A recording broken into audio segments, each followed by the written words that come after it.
Wow, how many, I'm trying to gauge the room a little bit. How many parents do I have in the room? Just put your hands up. Okay, quite a few parents, thank you. I'm assuming the rest are children. I was asked to do this on Wednesday as an emergency fill-in, so you might guess that I have been attempting over the last couple days to figure out who my audience was and to get my iPad to work. As a lifetime educator in Prince George's County, I want something too. I saw your little blurb here. I want my child to do better than me. I want all children to be afforded the opportunities and the resources to maximize their human potential.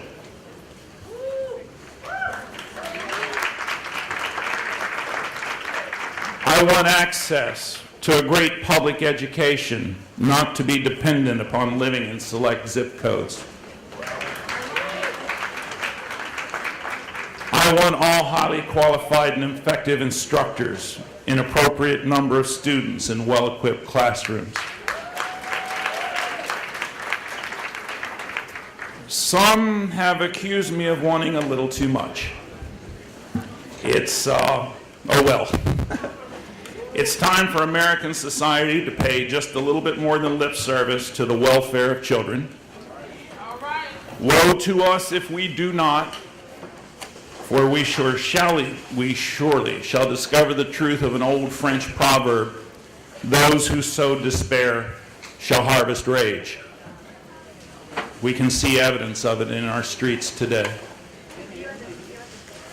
In about 9 months, I will become a former union president, and I'll likely be joining the ranks of millions of former teachers who miss the work with children, but lack the physical endurance to meet the demands of the vocation as it's currently set out for us. My passion in life was finding ways to inspire children to express themselves in another language. I taught French. Learning and teaching languages has constituted most of my adult life.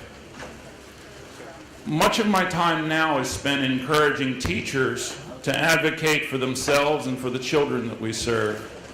And I welcome this opportunity to share some reflections with you as I approach the end of my teaching career about education in general and children.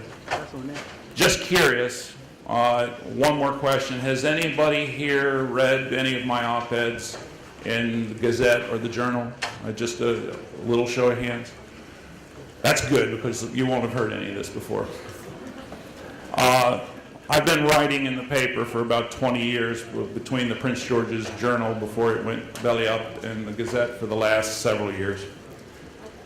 For the record, adequacy and equity of educational opportunity, as defined by Dr. Alvin Thornton's commission a few years ago, is the social justice issue of our time.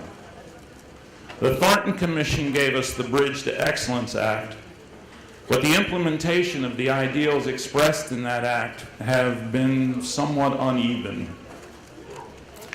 Staffing ratios in Prince George's County are nowhere near the staffing ratios in our neighboring jurisdiction. In Prince George's County, we teach 1,000 children with 47 teachers.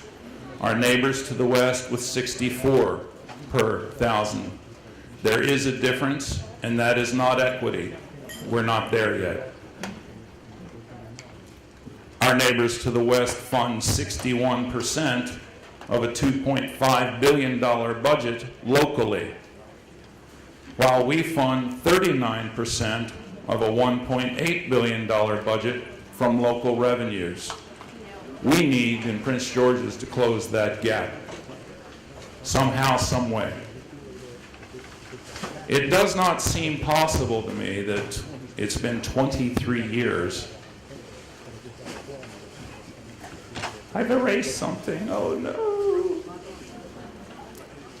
It's been 23 years since my former principal and now CEO, Kevin Maxwell, invited a number of us to go see Jonathan Kozol right after the release of his book, Savage Inequalities.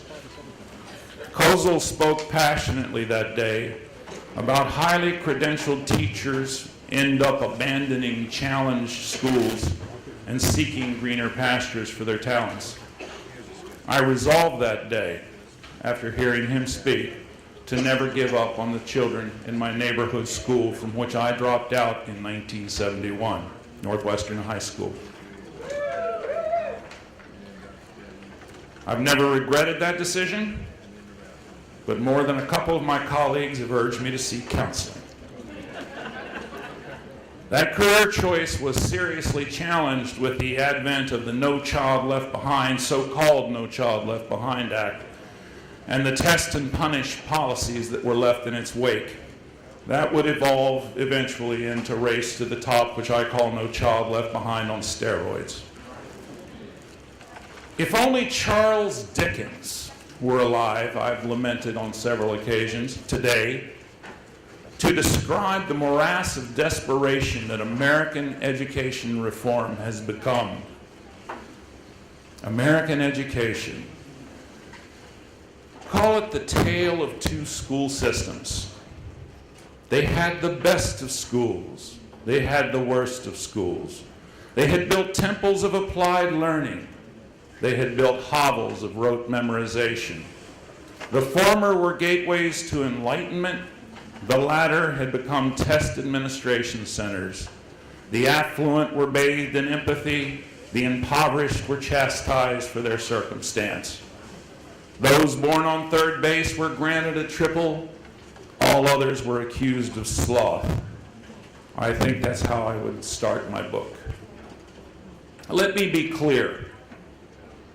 I love President Obama. Let me be clear. Nothing about American education is average. It is an insult to average to pretend that it is. When we break down education outcomes by socioeconomic status, the statisticians don't find a normal curve. They find an inverted curve. It's crazy.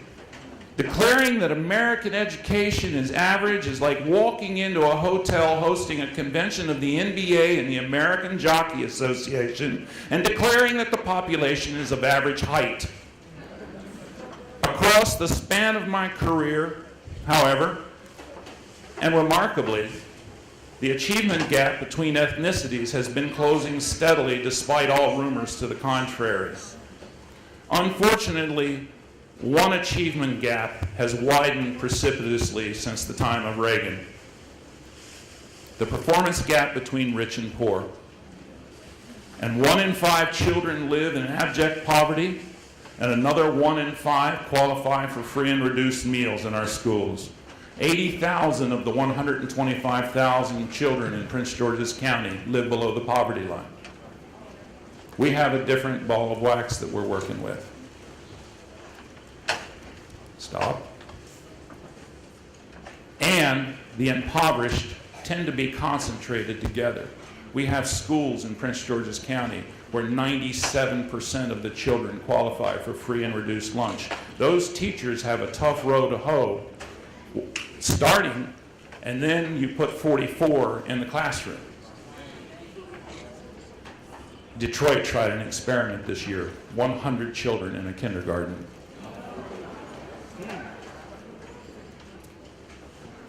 We have the schools of the affluent, and our schools of the affluent compete favorably with the finest school systems anywhere, including Finland. And then there are the schools of the disadvantaged, coping with challenges that can wither the goodwill of even the most committed educator. That does not make our schools average. So how do we improve American education? Oh boy, write that book and you make $1 million.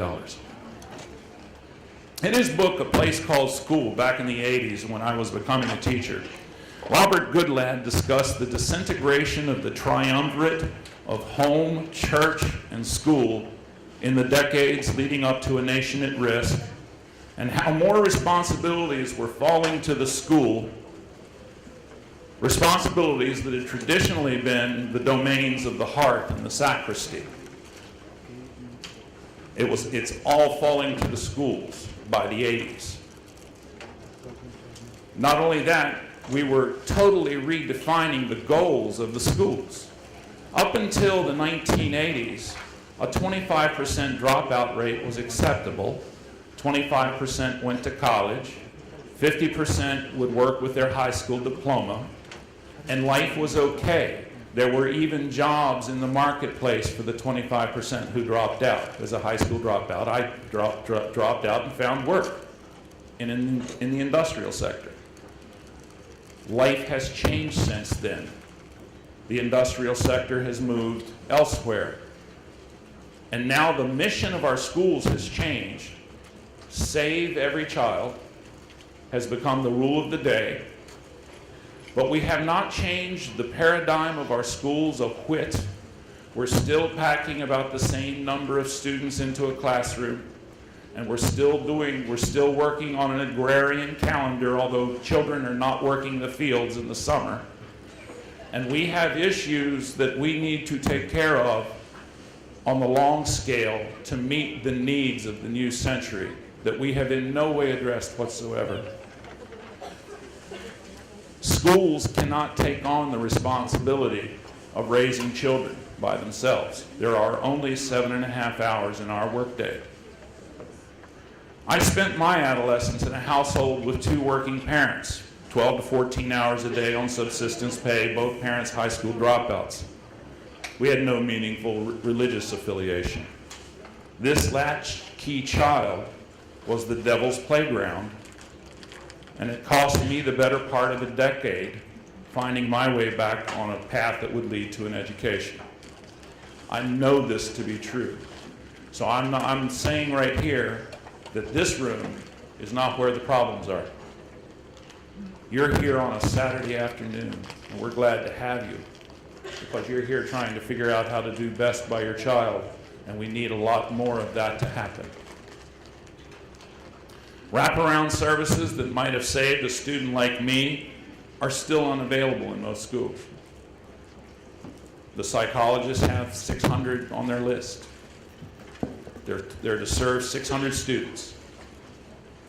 Committing oneself to teaching well, in the current climate, is enough to drive anyone to pull out their hair, and I'm living proof. Linguistics. How do we get better with children? It was my good fortune some 30 years ago to attend a course on linguistics in Université de Nanterre outside of Paris. And one of those, a couple seminal moments in my life. Professor came out, table with 15 tape recorders stretched out, and he started hitting tapes. And he played the first tape. And he said, "This is a 6-month-old infant. Can you tell what country they're from?" And everybody in the room went, "France." Okay.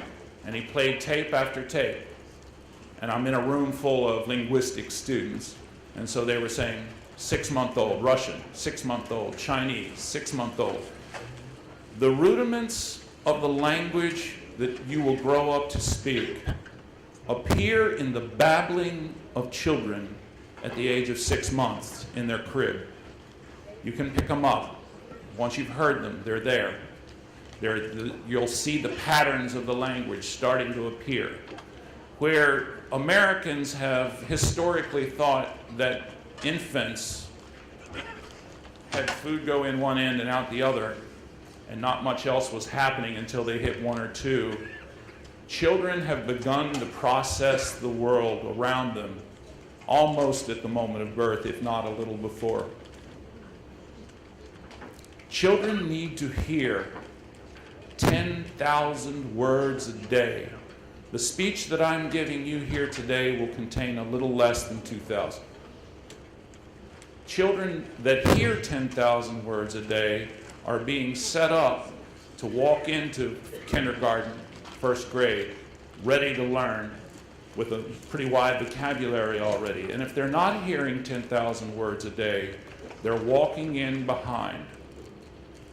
My horror story was 1988, a ninth grader who I was trying to teach the seasons in French, printemps, été, hiver, automne, and my ninth grade student could not name the 4 seasons in English.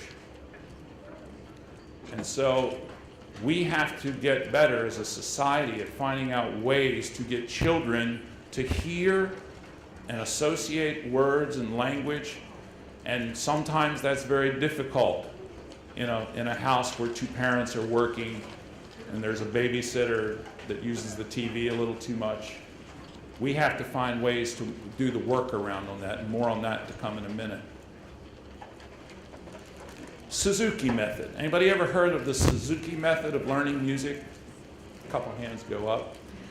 Basically, mom and dad go in with their 2 to 3-year-old and a musician teacher, whatever instrument we're talking about. You learn all together to play by ear. Okay. 2 to 3-year-old generally outstrips the parents within a month, performing 3 and 4 times better than the parent first. And what they've come to discover in the last few years is that children who start the Suzuki method at 2 to 3 years of age grow a lobe on their brain that the rest of us don't have. And when they grow that lobe, they have like a 90% chance of having perfect pitch. Hear the note, name the note. We also know that Einstein, obsessed compulsive that he was asked a question at 5 that he obsessed on for the rest of his life, and they have found a lobe in his brain. And what it suggests to us is that the brain is malleable, particularly between the ages of 2 and 7. And that you have shots and windows and opportunities at helping children very young to develop skills to start the brain growing in that direction. But the stimulus has to be there to cause it. And so what's happening in brain research right now is fascinating. We're missing windows of opportunity with our children when we don't read to them, when we don't make music with them, when we don't stimulate them from the earliest possible age that it's possible. So early childhood is huge in terms of what we have to do as a society about getting children ready and having our children do better than we do. There's an interesting book, bestseller right now, and it's called Why Children Succeed by Paul Tough. And most of the latter part of the book for me was not particularly informative. I had done a lot of the readings that he had reviewed in it. But the first chapter was about children who are nurtured extensively between 0 and 2 become intrepid travelers in life. And children who are not nurtured extensively become fearful. And we're getting good data now moving forward that it's those first 2 years where the character skills and the personality traits that are going to decide where a children goes moving forward. It happens in years 0 to 2. And it's a really good read, especially the first half of the book is a really good read. Why Children Succeed by Paul Tough, and it's on the bestseller list. It's easily accessible now. But he talks about, and he goes through from age of 0 to high school, of how children persevere, character, how we teach character, etc. So I hope you're noticing a theme here. Children succeed in direct proportion to the time, resources, and attention regaled upon them by the adults in the community. The whole village really must become involved in the quality control of citizenship. And we must start earlier, and we must be more organized than we've ever really thought about. parents, priests, neighbors, businesses, and yes, teachers. If you stick around long enough, you'll eventually get to quote yourself. And I gave this part of my speech at the Gates Foundation last year. Teachers are the gardeners of humankind. They amend the mind and they sow curiosity. They nurture intelligence and propagate knowledge. They treasure diversity and harvest compassion. Real teachers create a safe space for the light of a child's mind to shine. Ultimately, teachers live to cultivate the human spirit and kindle the fire of consciousness from the darkness of mere being. Teachers cannot do all of this in isolation. So in closing, you may wonder what else you can do besides love your child and attend to your child. And I've got one last request of you. Please get excited about the election of Lieutenant Governor Anthony Brown.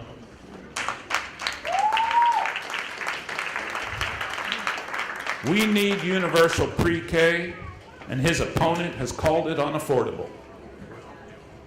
Teachers need you to vote the interest of children in Maryland.